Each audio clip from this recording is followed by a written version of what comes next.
¿Alguna vez te preguntaste por qué compramos cosas que no necesitamos? No es casualidad, no es debilidad tuya. Es el resultado de un diseño creado por una sola persona hace casi 100 años. Un hombre que tomó la idea de su tío, uno de los psicólogos más famosos de la historia, y las usó para algo que mi tío jamás imaginó: vender. Mi nombre es Tobias Silva y hoy te voy a enseñar cómo el sobrino de Freud utilizó la teoría psicoanalítica de su tío para manipular a todo Occidente y convertirlo en lo que soy: una sociedad extremadamente consumista. Su nombre era Edward Bernays. Y sí, lo más probable es que nunca hayas oído hablar de él, pero te aseguro que sus teorías siguen más vigentes que nunca. Para entender a Bernays debemos entender el mundo en el que creció. Situémonos entonces luego de la Primera Guerra Mundial, cuando las fábricas solamente creaban armas.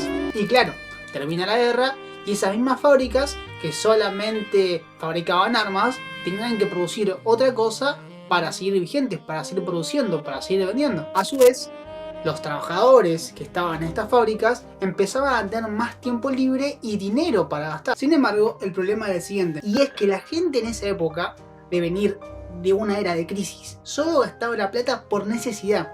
Es decir, se compraba un pantalón y mientras el pantalón funcionara, perfecto, no compraban uno nuevo. Se compraban una heladera y mientras la heladera andara, no se compraba una heladera nueva.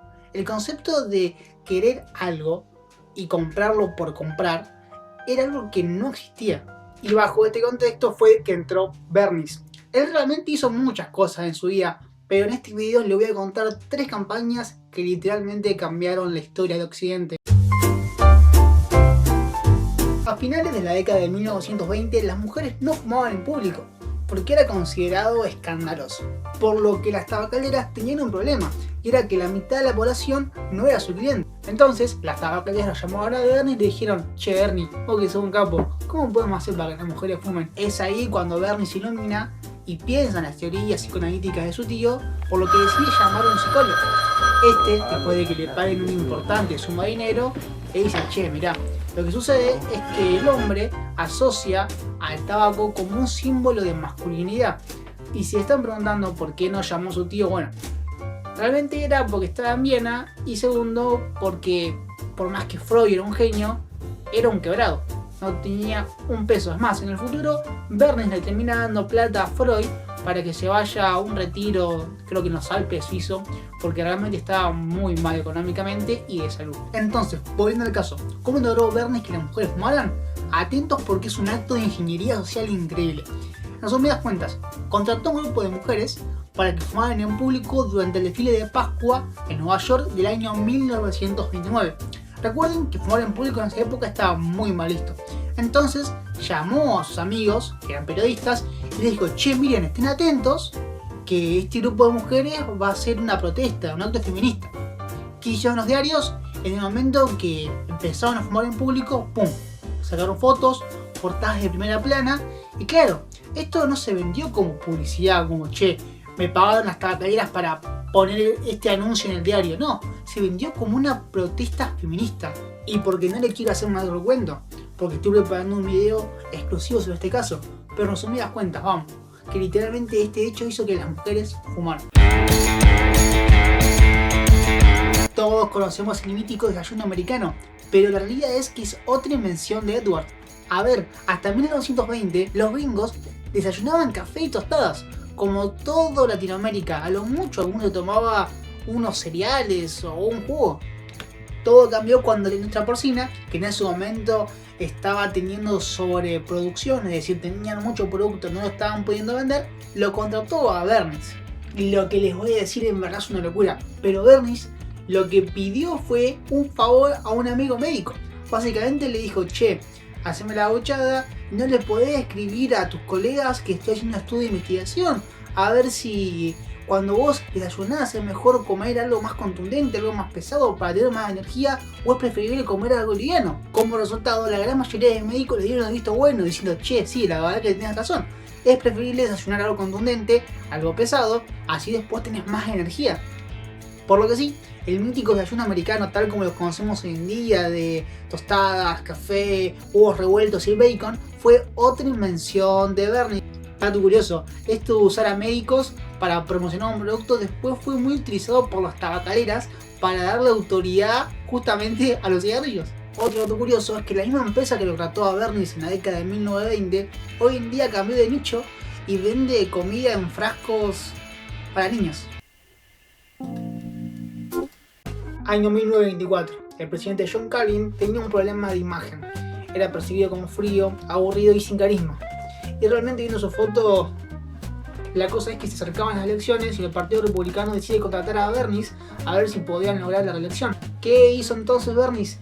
Hizo algo así como un desayuno, al cual no convocó ni a políticos ni a periodistas, sino que invitó a celebridades, actores y artistas de Broadway. Los diarios cubrieron el evento con entusiasmo. Y aún mejor, se veía al presidente rodeado de gente famosa de una manera muy desternida, se lo veía muy relajado, algo como nunca antes se había visto al presidente hasta ahora. Y aunque hoy en día parezca muy obvio, fue una de las primeras personas en implementarlo. El hecho de poner al presidente con celebridades, artistas, gente que las personas comunes quería y admiraba, hizo que la percepción misma del presidente cambiara y mejorara muchísimo. Si te pones a pensar, eso fue el origen de lo que hoy conocemos como marketing político.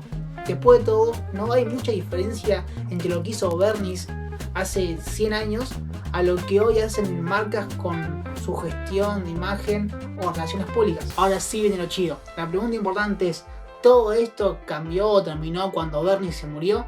El cual, por cierto, vivió más de 100 años. Y la respuesta corta es no. Él con sus propios ojos llegó a ver cómo sus teorías se multiplicaban y se masificaban, con primero la televisión, después en internet y hoy en día con las redes sociales. ¿Cuál es la diferencia? A ver, es que antes Bernice le pagaba a los médicos para promocionar cigarrillos y hoy en día se le paga a un influencer para darle credibilidad a una marca. O por ejemplo esto de las antorchas de libertad, del empoderamiento, es lo mismo que hicieron con la cultura woke para venderte productos o películas. Y el contenido viral no deja de ser otra forma de noticia o de comunicación, como hacía Bernice antes, que bueno, en su caso le pagaba muchas veces a los periódicos para que estén pendientes y la gente hacía hablar de sus marcas. Pero en esencia básicamente lo mismo. En vez de ir a pagar un periódico, vas y le pagas a Facebook, a YouTube o a TikTok. Bernie fue realmente revolucionario, logró aplicar sus técnicas de propaganda que aprendió durante la Primera Guerra Mundial en una época de paz. Realmente fue quien convenció a la sociedad occidental de consumir como lo estamos haciendo hoy en día. Todo esto viniéndole al lado emocional del humano, aplicando las teorías de su tío Freud. Literalmente pasamos de comprar ropa por el hecho de que nos abrigue y que literalmente hasta que no se rompiera no te comprabas otra, a comprar una marca simplemente porque te identifica. O los autos, recuerden que en esa época Ford apenas largaba sus fábricas y la gente compraba un auto solamente para transportarse del lado B al lado C. Y hoy en día el auto es simplemente estatus, algo parecido con los teléfonos. ¿Por qué te compras un Apple y no un Samsung? Simplemente porque te sentís identificado con ese grupo social. Y todos estos conceptos, todas estas teorías vienen del mismo hombre. Bernice logró aplicar algo que la mayoría nunca entiende. Quien sabe cómo funciona la publicidad puede lograr impactar muchos más consumidores y así tener muchos más resultados. Y es aplicar las mismas técnicas que aplicó Bernice. Puedes unirte a mi web desde el QR en pantalla o el link en la descripción.